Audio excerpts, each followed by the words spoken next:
এদিকে 20 অক্টোবর থেকে শুরু হতে যাওয়া প্রথম টেস্টের জন্য 2-1 দিনের মধ্যেই ঘোষিত হবে দল, জানিয়েছেন প্রধান নির্বাচক মিনহাজুল আবেদীন নান্নু। পেসারদের মতো অন্যান্য ক্ষেত্রেও কম্বিনেশন সাজাতে হিমশিম খেতে হচ্ছে নির্বাচকদের। তবে তারুণ্য নির্ভর দলে থাকছে চমক, তা একরকম নিশ্চিত। শীঘ্রই যোগ দিচ্ছেন ব্যাটসম্যান মোমিনুল হক, আর উইকেটের পেছনে প্রথমবার সাদা পোশাকে দেখা যেতে পারে নুরুল হাসান সোহানকে।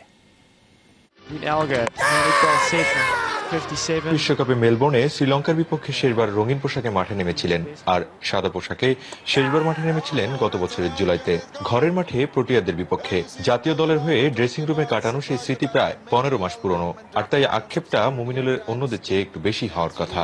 দুয়ারে চট্টগ্রাম টেস্ট, আর তাই ঘুরে ফিরে আবারও মুমিনুল প্রসঙ্গ। বড় দৈর্ঘ্যের ক্রিকেটে বড় ব্যাটসম্যানের তকমা পাওয়া এই ছোটখাটো ক্রিকেটারের প্রতি প্রধান নির্বাচকের বিশ্বাসটাও অগাধ। অনেকদিন ধরে লঙ্গার ভার্সন, বিশেষ করে টেস্ট ক্রিকেট না খেললে একটা তো গ্যাপ থাকে, যেহেতু আমাদের ফরম্যাটে খেলাটা ছিল না। তারপরে ও তো এনসিএল বিসিএল যথেষ্ট ম্যাচ খেলেছে, তো আমার মনে হয় যে ও যথেষ্ট কনফিডেন্ট, এবং আমিও কনফিডেন্ট যে ও অবশ্যই ইংল্যান্ডের সাথে ভালো করবে। দক্ষিণ আফ্রিকার বিপক্ষে শেষ টেস্টে উইকেটের পেছনে ছিলেন লিটন কুমার দাস। এবার সেই দৌড়ে এগিয়ে নুরুল হাসান সোহান, মুশফিকের অটোমেটিক চয়েস, আর তাই দলে থাকছেন একজন দ্বিতীয় উইকেট রক্ষক। টিম ম্যানেজমেন্টের একটা প্ল্যান থাকে, তো কোন খেলোয়াড়কে নিয়ে কোন ফরম্যাটে খেলবে। ওপেনিংয়ে তামিম ইমরুলের একজন বিকল্প হিসেবে সুযোগ পেতে পারেন জাতীয় লিগে রানের মধ্যে থাকা শাহরিয়ার নাফিজ। 26 সম্মুখে প্রস্তুতি ম্যাচে রাখার পেছনে রয়েছে ভালো করলেই স্কোয়াডে রেখে দেওয়ার ইঙ্গিত। কিছু ইয়াং প্লেয়ারও আছে কেমন ইংল্যান্ডের ফাস্ট বোলিংয়ের মোকাবিলা করে। তো আমার বিশ্বাস যে আগামীতে, আজকে তো ওয়েদার যথেষ্ট ভালো আছে এবং খেলা হবে, এবং আমরা কিছু খেলোয়াড়কে দেখতে পারবো, এবং দেখে আমরা 16 তারিখ রাত্রে বা 17 তারিখ সকালের মধ্যে দল ঘোষণা করব।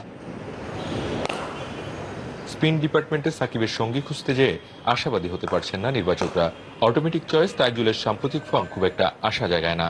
মোসাদ্দেক মিরাজ, শুভাগত হোম যেই দলে থাকুক, তার কাছ থেকে এই জায়গায় বড় অবদান দেখতে চায় টিম ম্যানেজমেন্ট। তবে প্রথম শ্রেণীর ক্রিকেটে 70 গড়ে রান করা মোসাদ্দেকের টেস্ট দলে টিকে যাওয়ার ইঙ্গিত মিলছে।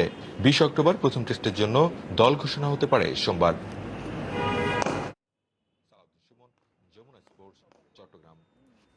অনুগ্রহপূর্বক সংবাদটি শেয়ার করুন এবং খেলাধুলার সর্বশেষ খবর জানতে স্পোর্টস লাইট সাবস্ক্রাইব করে রাখুন।